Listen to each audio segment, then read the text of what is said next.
Evening. My name is Miranda Keller, and I'm a Children's and Youth Services Librarian with our public library. I'd like to thank the Library Board for inviting me here this evening to discuss the impact of the proposed budget cuts on the Youth Services Division of the Public Library. My presentation tonight is titled Don't String Up Youth Services, and I'll be explaining the connection between what we do in youth services and our community. The Children's and Youth Services Division of the library desperately needs adequate funding. Without that funding, our department would certainly be unmanageable. Let's discuss three of the services provided by Children's and Youth Services. The first is our collection. When you're 40 years old, you're likely to enjoy the same type of literature that appealed to you as a 30-year-old, but this is not the case in youth services. A book enjoyed by a 2-year-old is unlikely to satisfy the reading needs of that same child at age 12.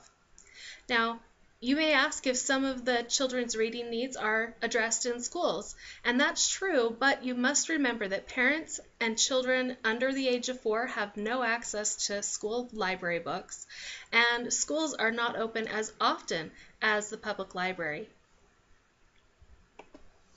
A second service provided by Children's and Youth Services is our programs.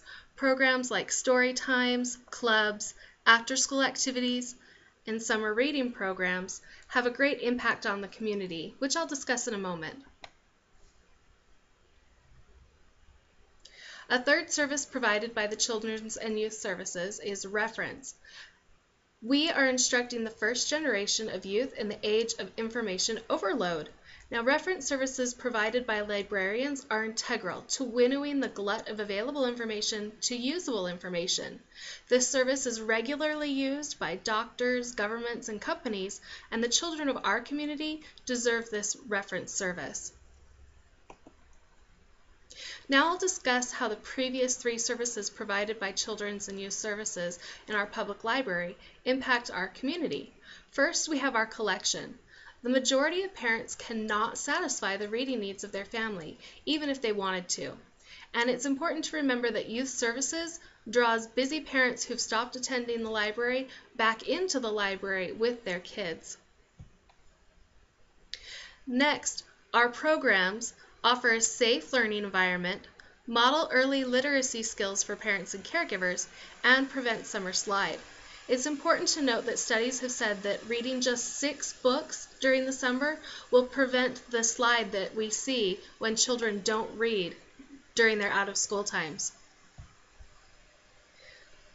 Now, our reference services generally fly under the radar. Only 3 in 10 patrons may ever ask a question at the reference desk, but these services are necessary. For example, checkout rates plummeted by over 30% in middle schools when a librarian position was filled by a parent volunteer. This demonstrates that Children's and Youth Services provide expert readers advisory, because while teachers teach kids to read, the library teaches kids to love reading. Here's an example of the efficiency of youth and children's services.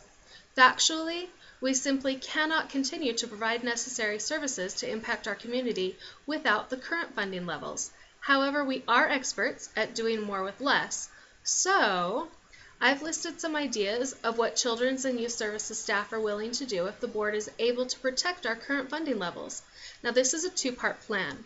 One part involves recruiting volunteers. Part 2 involves marketing.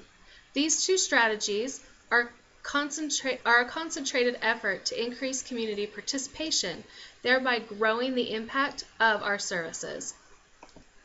It is our hope in youth services that you'll see the value of the service and impact we provide and maintain our current funding levels in the public library. I'd like to thank you for your kind attention tonight. Are there any questions?